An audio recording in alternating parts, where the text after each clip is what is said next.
Welcome back everyone. If you are new to the channel, on this channel I share about my farming journey.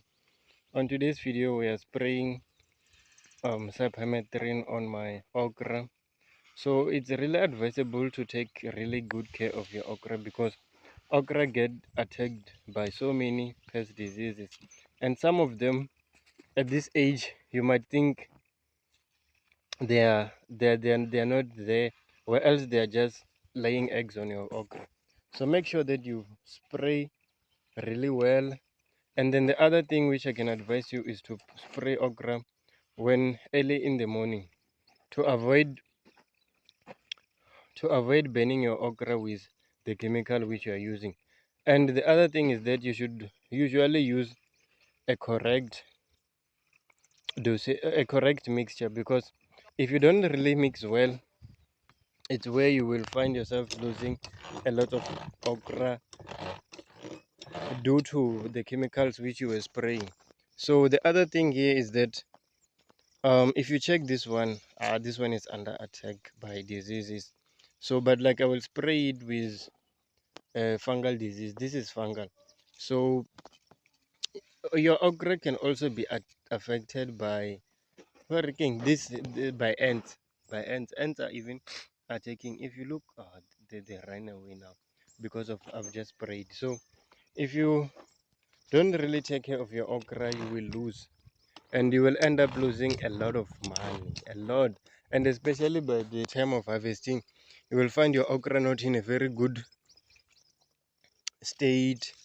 So yeah, here I'm just praying those which survived those heavy rains. So far everything seems good. And make sure that you wear your protective gear.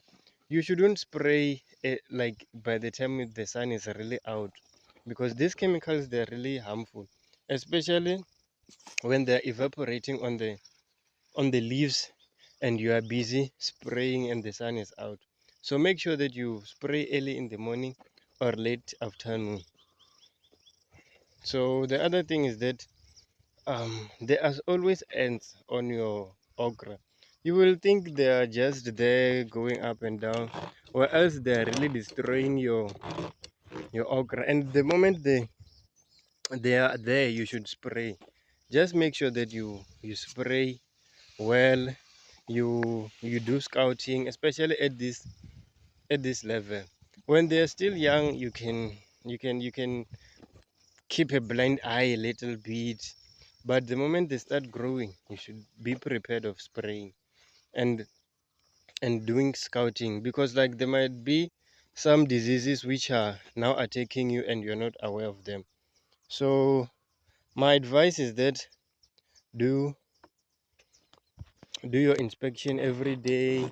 Don't even skip a weekend without checking, because things can go south in a very shortage of for shortage in a very shortage in a very shortage stage. Yeah, I think that's the right English. So um do your best to take care of your okra. Like, do your best, because these things, they seem like they can grow without even proper care. But the moment they get attacked, you won't be selling those okra. You won't be selling. And the other thing is that if you really take care of your okra can give you a very good harvest, because you can even harvest them for a while. You can even go for 2 to 3 months of harvest.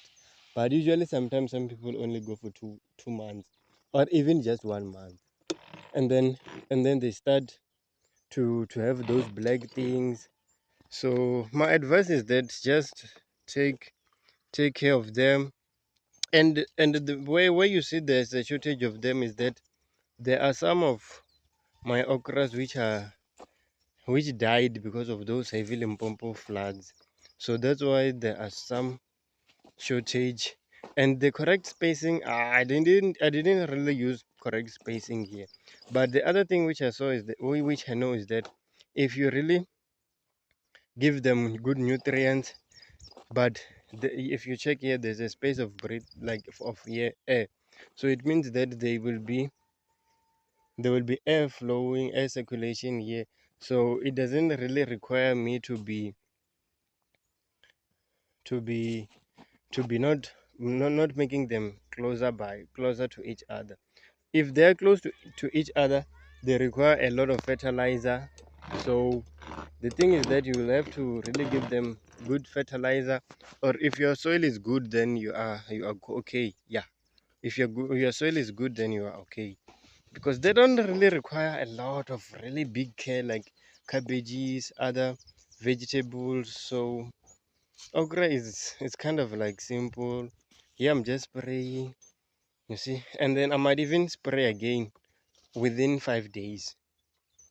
Sometimes you should just be that person who spray your product just to take care of them, because the moment you don't take care of them, you will lose. And this its prevention will be better than cure. So the other thing which I really advise people who are who are farming okra is that make sure you have a very good market, because if you don't have market, like a really good market, you might end up being unable to sell it. But like with mine, they are kind of many, but some of them were destroyed by those heavy floods. That's why we are seeing gaps. But ah, what can I do? I will just see. I will just see. But because some of them are small, some of them are big, I will start by selling to my local community people. From then, I will go to town and then try to sell at town, because I think I will fail to sell to the market. My plan was to sell to the market. My okra, there are so many. If you check there, that side, that land is bigger than this one, and even with this one, it's big because it's more than 50 meters. Just that, like, it's not really visible on my camera, and with that, I will also invest on the camera. But for now, I just use what I have. Yeah. So if you made it so far, thanks for watching. This is me spraying okra. Check here. Here there's gaps. Due to heavy rains. They were all over. They were full. They were really packed. Like there were so many to the point where I was like, this year I will have a good harvest. But with farming, you will never predict. So yeah. Thanks for watching.